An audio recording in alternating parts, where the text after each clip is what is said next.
Hello everyone, it's Frances with Your Book of Memories. I've done something really different with this one and I cannot wait to show you. I am so unbelievably excited, so thank you if you're new. It's so wonderful to be here with you.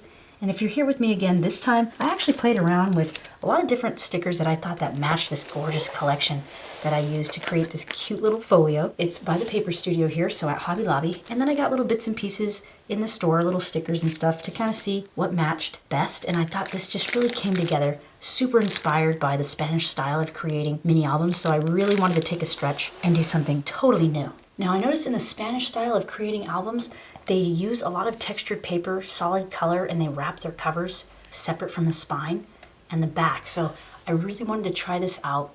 I actually am obsessed and in love with this. I love how I was able to choose the different colors for each piece, and it just totally came together beautifully. And right here, I've got an acetate window. I stuck Dream on there from one of the sticker pieces, a couple of those, and I just ran with it, and I had so much fun. So as soon as you open it, right here on the front and side cover, again, the window is here, and I really thought these little popped up elements just looked so cute. I ended up playing around with a little bit of vellum, but then I noticed that a picture would look cute if you just kind of slipped it in. So you'll be able to see it from this side, and I looked through the window and saw that it was a little bit busy, but if some Polaroids go in there, there's opening here and up here. And I kind of just went crazy with these cute little daisies. I thought these little jewels on them were just so cute, and it went with the paper lines so well. I'll leave the entire design to this book down in the description. Again, the base of this is usually built all from cardstock, so I'll leave all the information to the class for this particular design down in the description for you. And of course, you can use any paper it is that you want. I just use the Paper Studio. Peace, love, and happy vibes. I'm obsessed with this. Here's a cute little area for a 4x6 picture. I kind of layered up some of these little ephemera pieces as well as these here.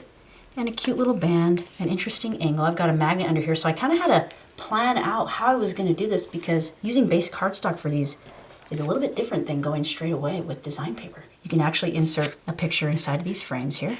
I just thought it was gorgeous to see that fantastic paper straight away, right through the acetate. And making the frames from the design paper itself was just like this new experience that I just was really having a blast with.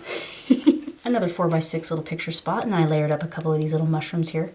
And I found a cool little stamp from Hobby Lobby, and I decided to make that little photo indicator stamp instead. So I thought the cute little leaves were just awesome. So this is an on-page pocket right here, and there's some goodies. This is the most accurate that I could describe the Spanish style right here. Textured paper, super simple, and just straight to the point. It's almost like less is more, which I absolutely love. Love this floral paper coming through there. Cute little enamel dots. First time I was playing with some of those, and I just love it. I was actually inspired by a lot of different Spanish crafters, but I finally took the leap when I saw Julia Super Scrap. So I was addicted to her work and her tutorials. They're just so awesome. So right here, cute little cutouts. Peace, love, and happy vibes right here. Slips right in. And if you guys have recognized this book, you would see little 2x2s on the front of here, but I really just wanted the paper to stand out. One day at a time. I mean, how happy is this? I just love it. I just put some journaling lines on the back of there with my journal pen, and then here we have it. Beautiful little spread here. Thanks to Jody Gears, I was totally inspired by one of my special friends and student, Jody. She actually got me to realize that I can make my own embellishments myself on these little 2x2 spots because this paper line did not come with 2x2s. So I decided to make my own, so thank you, Jody, for the inspo. This right here, I think is one of my favorites. Super simple right here. And total 4x6s can fit on here, and then I have a cute little waterfall. 3x4s or even wallet-sized pictures can fit in here. And I added strips here because it was a lot of different planning using the design paper, so it's not double-sided paper, so I had to plan out some little things. But you know what? I thought this turned out really cute, something new. And I love it so much.